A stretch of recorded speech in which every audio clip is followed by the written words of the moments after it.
இப்போ மாறி வரும் கிளைமேட்டில் அங்கங்கே மழை பெய்யுது, நமக்கு சளித்தொல்லையும் அதிகரிச்சுட்டு வருது. இந்த சளித்தொல்லையிலேருந்து நம்மளை விடுவிச்சிக்கிறதுக்காக தான் நம்ம ஹெர்பல் சூப், அதாவது தூதுவளை சூப் செய்முறையும் அதனுடைய பயன்களையும் விரிவாக பார்க்க போகிறோம். ஹலோ வீவர்ஸ், வெல்கம் டு காப்பியாஸ் வில்லேஜ் கிச்சன். இப்போ நாம் பார்க்குறது தூதுவளை இலை. இதை செடி முள்ளாக இருக்கும். இந்த செடியிலேருந்து சிசர்ஸ் வச்சு கட் பண்ணி எடுத்துக்கோங்க. இந்த இலையெல்லாம் கையிலேயே நம்மளால் பறிக்க முடியாது, சிசர்ஸ் வச்சு கட் பண்ணி எடுத்துக்கணும். பாருங்கள், அப்போ கூட முள் தெரியுது. பெரிய பெரிய முள்ளுகள் கொஞ்சம் விஷத்தன்மை இருக்கும். அதனால் முடிந்த அளவுக்கு இந்த சிறு முள்கள் ஒன்றும் பண்ணாது. ஆனாலுமே ரொம்ப ஷார்ப்பாக இருக்கிற முள்ளெல்லாம் இந்த மாதிரி ரிமூவ் பண்ணிவிடுங்க. சிசர்ஸ் வச்சு கட் பண்ணுங்கள். இல்லைன்னா அந்த இலையை மடக்கி அந்த நடுவில் இருக்கிற அந்த வெயின்ஸ் அப்படி இழுத்திங்கன்னா அது நேராக இருக்க முள் எல்லாமே வந்துடும். இந்த மாதிரி இது கொஞ்சம் ஈஸியான மெத்தடு, நல்லதும் கூட. முள்ளை எடுத்துடுறது. இப்போ முள்ளை எடுத்துகிட்டு நான் இந்த மாதிரி ஒரு கப்பு ஃபுல்லாக எடுத்து வச்சுருக்கிறேன். இதில் நமக்கு அரை கப்பு தான் தேவைப்பட போகுது, அதாவது ஒரு கைப்பிடி அளவுக்கு தான் தேவைப்பட போகுது. ஒரு வாணலி சூடு பண்ணிக்கோங்க. நல்லெண்ணெய் சேருங்க. 1 ஸ்பூன் நல்லெண்ணெய் மட்டும் போதும். அதை சேர்த்துட்டு 1 ஸ்பூன் மிளகு, 1 ஸ்பூன் சீரகம், இதை சேர்த்துட்டு சும்மா அந்த சீரகம் வெடிக்கிற வரைக்கும் இப்படி வறுத்துடுங்க மிதமான தீயில். சீரகம் வெடிக்க ஆரம்பித்ததும் ஒரு 10-15 சின்ன வெங்காயம், ஒரே ஒரு தக்காளி நறுக்கி சேர்த்துருங்க. பூண்டு ஒரு 6-7 பல் பூண்டு, அதை சேர்த்துட்டு இது ரொம்ப வதக்கணும்னு இல்லை, ஒரு பாதி அளவுக்கு வதங்கினா போதும். அந்த எண்ணெயில் இந்த வெங்காயமும் தக்காளியும் கொஞ்சம் வதங்கணும். இப்போ நாம் எடுத்து வச்சுருக்கிற தூதுவளை நல்லா அலசி நீர் வடித்து வச்சுருங்க. அந்த தூதுவளையை இதில் சேர்த்துடலாம். சேர்த்து இதை ஒரு 3 நிமிஷம் போல் வதக்குங்க. இப்போ பாருங்கள், தூதுவளை நிறம் மாறாது, ஆனால் நல்லா வதங்க ஆரம்பிச்சிடும். இந்த அளவுக்கு வதங்கினதும் நாம் எடுத்து ஆற வச்சிடலாம்.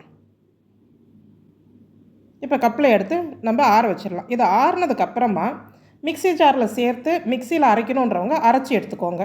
நான் இடிகல்லில் போட்டு தான் இடிக்க போகிறேன். இந்த மாதிரி மருந்து பொருள்களை இந்த மாதிரி கல்லில் சேர்த்து இடித்து நம்ம செய்யும் போது அதோடைய சுவையுமே தண்ணி, அதோடைய சத்து வேறு லெவலில் இருக்கும் நமக்கு. அதனால் நான் இந்த மாதிரி இடிகல்லில், ஏன்னா கொஞ்சம் தான் நம்ம செய்ய போகிறோம். இந்த சூப்பே ஒரு 4-5 பேர் தாராளமாக குடிக்கலாம். நல்லா இடித்து எடுத்து ஒரு பவுலில் சேர்த்துட்டு 2 கப் அளவுக்கு தண்ணி, 2-2.5 கப் அளவுக்கு தண்ணி தாராளமாக இதில் சேர்க்கலாம். இதில் பாருங்கள், அங்கங்கே கொஞ்சம் சக்கைகள் இருக்க தான் செய்யும். இருந்தாலுமே அது இன்னும் கொதிக்க போகுது, தாராளமாக அப்படியே விடலாம். தண்ணி சேர்த்துட்டு மஞ்சத்தூள் கொஞ்சமாக சேர்த்து நல்லா கொதிக்க விட்டுருங்க.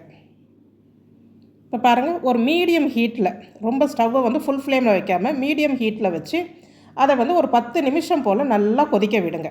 அந்த இலை, அந்த இடித்து வச்சது எல்லாமே நல்லா வெந்து அந்த சார் முழுசாக அந்த தண்ணியில் இறங்கிடணும்.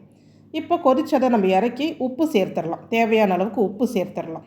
சேர்த்து நல்லா கலந்து விட்டு நாம் வடிகட்டி பரிமாறலாம். சூடாக குடிக்கிறது தான் நல்லது. சாயங்கால வேலையில் குடிக்கலாம், காலையில் வெறும் வயிற்றில் குடிக்கலாம். இல்லை மதியானம் சாப்பிட்றதுக்கு முன்னாடி ஒரு ஸ்டார்டர் மாதிரி இதை முன்னாடியே ஒரு சின்ன கிளாஸில் குடிச்சிக்கலாம்.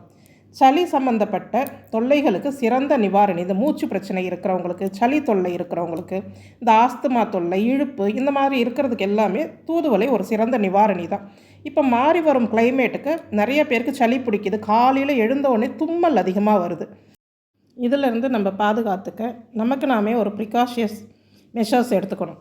அதுக்காக இந்த மாதிரி ஹெர்பல் சூப்பை வாரத்தில் 2 நாள் தாராளமாக எடுத்துக்கலாம். அதில் தூதுவளை ரொம்ப முக்கியமானது. இந்த முசுமுசுக்கை, தூதுவளை, கற்பூரவள்ளி, இது எல்லாமே நாம் கலந்து கூட சேர்க்கலாம்.